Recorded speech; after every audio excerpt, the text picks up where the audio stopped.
A prayer poem I grew up with as a child of the Air Force was called High Flight. And it used to appear periodically on TV. And we would stop whatever we were doing and we would listen to those words penned by a very young aviator, John Gillespie McGee Jr. McGee was the son of an Episcopal priest. And he found himself serving in the Royal Canadian Air Force in the UK at the outbreak of World War II. Just a couple of months before his death at the very young age of 19, he wrote these words to describe what it meant to fly. Oh, I have slipped the surly bonds of earth and danced the skies on laughter's silver wings. Sunward I've climbed and joined the tumbling mirth of sun-split clouds and done 100 things you have not dreamed of. Wheeled and soared and swung high in the sunlit silence. Hovering there, I've chased the shouting wind along and flung my eager craft through the footless halls of air. Up, up the long, delirious, burning blue, I've topped the wind-swept heights with easy grace, where never lark nor even eagle flew. And while with silent, lifting mind I've trod the high, untrespassed sanctity of space, put out my hand and touched the face of God. This poem touches something deep within us, even if you have never been in an airplane, much less piloted an aircraft. It speaks to the transcendent need to want to reach out and touch the holy. And that's what the unborn John the Baptist was trying to do when the Blessed Virgin Mary arrives with the Christ child in utero. In her entirely unplanned pregnancy, Mary has gone and reached out to the one person whose company she needs, her cousin Elizabeth, not knowing at that time that she is also carrying a miracle. As you just heard St. Luke, he writes that when Elizabeth heard Mary's greeting, the child leapt in her womb, and Elizabeth was filled with the Holy Spirit and exclaimed with a loud voice, "Blessed are you among women, and blessed is the fruit of your womb. And why has this happened to me, that the mother of my Lord comes to me? For as soon as I heard the sound of your greeting, the child in my womb leapt for joy." It's almost as if John was trying to reach out and touch the face of God through his mother's womb.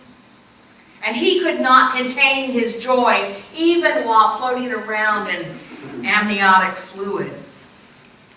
There's something within all of us, I believe, that wants to touch the holy, even when we don't have a name for it. This is a true story from writer and theologian Andrew Root. He said, "A friend recently shared with me the story of his grandfather, who is suffering from severe dementia.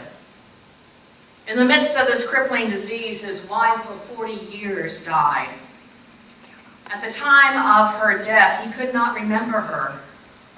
But 3 weeks after her being gone, he said to my friend, 'I'm missing a face I can't remember. I'm missing a face I can't remember.'" Reflecting on this, Root says that one reason he believes humans are spiritual beings is because we are compelled to reach out for the transcendent, to seek and experience God. We may not always have a name for it, maybe because no one ever told you. But the name that you are searching for is called Jesus. But you know when you are standing in the presence of the holy. Now, I'm going to do something very dangerous right now, as I want to do. If you have a smartphone, take it out. The kids are going, yeah. Okay, take out your smartphone, and you're going to Google an image. Google an image. And all you need to do is put in Earthrise.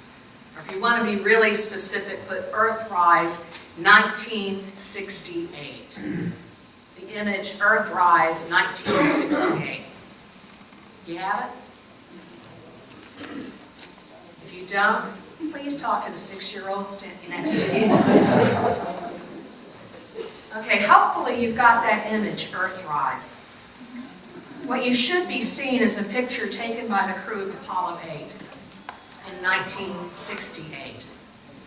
They were flying, there's that word again. They were flying and circling the moon in anticipation of the first lunar landing. And they saw something that no human had ever seen with their own eyes. They saw not a moonrise, they saw an Earthrise. And it happened on the winter solstice. And it was an image that was sent back to Earth, and no one could see it without realizing they were standing in the presence of the Holy. If ever you could reach out and touch the face of God, you could do it that night. Now, earlier this month at our National Cathedral, this moment was remembered by our presiding Bishop Michael Curry, along with the original Apollo 8 astronaut, Jim Lovell. And the astronauts conveyed that Earthrise from space to the people of Earth who were following their mission, and it changed the way humans viewed their place in the universe. In fact, some people mark that moment as when we truly became caretakers of this fragile Earth, our island home. And then on Christmas Eve, fellow astronaut James Andrews said, "Look at that picture over there. Here's Earth coming up." Oh, I remember him saying it. Here's Earth coming up. Wow, is that pretty? And as they came around the moon, the astronauts had a new vision of Earth. And Bishop Curry told the crowd at the National Cathedral, "I wonder if at some level God whispered in their ears and said, 'Behold, behold the world of which you are a part. Look at it. Look at its symmetry. Look at its beauty.'" "We're now approaching lunar sunrise," he then said. "And for all the people back on Earth, the crew of Apollo 8 has a message we would like to send to you." Anders began to read the biblical story of creation. In the beginning, God created the heavens and the earth. And after he recited verses 1 through 4 of the first chapter of Genesis, using the King James Version of the Bible, Lovell read verses 5 through 8, and then Mission Commander Frank Borman read verses 9 through 10. And then he said, "For the crew of Apollo 8, we close with good night, good luck, a Merry Christmas, and God bless all of you on the good earth." That's how he concluded the broadcast. It lasted just more than 3 minutes, and it was heard by an estimated 1 billion people on Earth.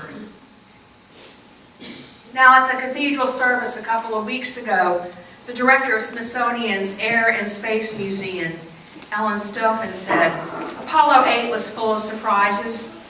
We knew we were going to the moon, but hearing the story of creation beaming down to us on Christmas Eve, even the steely-eyed flight directors at Mission Control wept." Some of our bravest pilots and sailors, riding atop repurposed weapons of war, delivered a message of peace for all humankind. That was the spirit of Apollo. From a young Canadian RAF pilot to the Apollo 8 astronauts to John the Baptist, each sought out to reach out and touch the the face of God. And now, beloved, it's our turn to reach out and touch the face of God. To stand in the presence of the Holy One and leap for joy at the coming of Jesus as one of us, as flesh of our flesh and bone of our bone.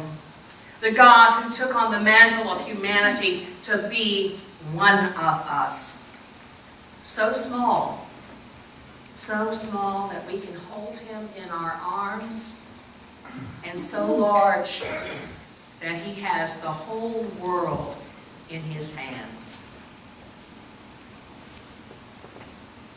Amen.